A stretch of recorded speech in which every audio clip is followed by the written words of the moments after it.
안녕하세요. 책 좋아요의 조작가입니다. 오늘 소개해드릴 책은 허먼 멜빌의 필경사 바틀비입니다. 1853년에 발표된 단편소설인데요.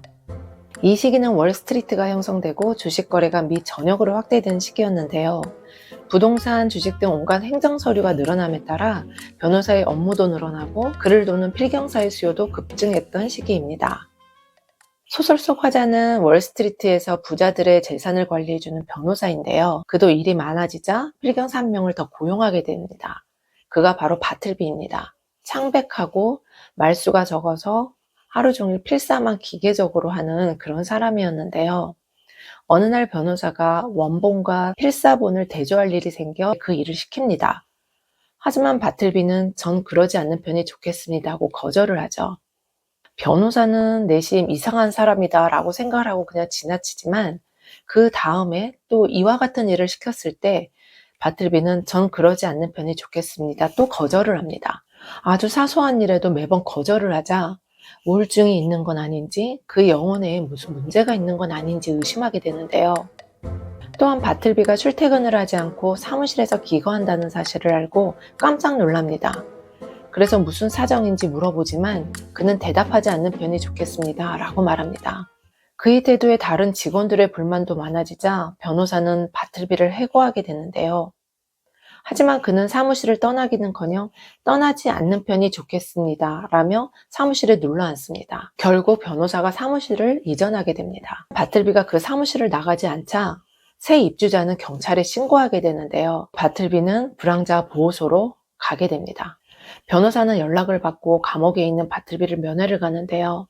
그곳에서도 웅크린치 앉아 벽만 보며 지내다가 결국 굶어 죽습니다. 바틀비가 죽고 나서 변호사는 그에 대한 소문을 듣게 되는데요. 바틀비는 배달불능 우편물 취급소에서 일을 했고 운영상의 문제로 해고되었던 것이었죠. 그곳에서 한 일은 수신자 불능인 편지들을 태우는 일이었고 누군가의 희망과 기대, 사랑을 담은 편지들을 소각하고 그 죽은 편지들을 정리하면서 아마 그의 영혼도 비극적으로 점점 갈 곳을 잃게 된 건 아닌가 짐작하는데요. 저는 바틀비란 인물을 보면서 예전에 데미안을 만났을 때의 그 초현실적인 인상을 받았는데요. 데미안이 해안과 지혜로 현실적 문제에 대안을 제시하는 어떤 존재적인 인물이었다면 바틀비는 자본주의 시대의 보편적인 욕망으로부터 소외되고 그 존재를 드러내지 않는 인물이라는 생각이 듭니다. 필경사라는 직업은 단순 반복적인 노동이죠. 마치 기계 부품처럼 묘사한 모던타임즈에 나오는 노동자의 모습이 생각나는데요. 결국 자본주의는 인간의 삶을 상승시키는 거로 보이지만 사실은 누군가의 희생과 소외를 담보로 발전한다는 것을 의미하기도 합니다. 바틀비는 어쩌면 무엇이든 해야 하는 자본주의 세계에서 하지 않으려는 거부의 의지를 선택했고 그것이 그가 선택할 수 있는 최선의 자유가 아니었을까 생각합니다. 리뷰를 마치면서 저 또한 살면서 그러는 편이 좋지 않겠습니다 라고 말한 적이 몇 번이나 있었나 한번 되짚어 보게 되는데요. 이런 태도를 부정적으로만 볼 것이 아니라 개인의 삶에 있어서는 이것이 스스로에게 긍정적인 시그널이 될 수 있다는 점을 잊지 말았으면 좋겠습니다.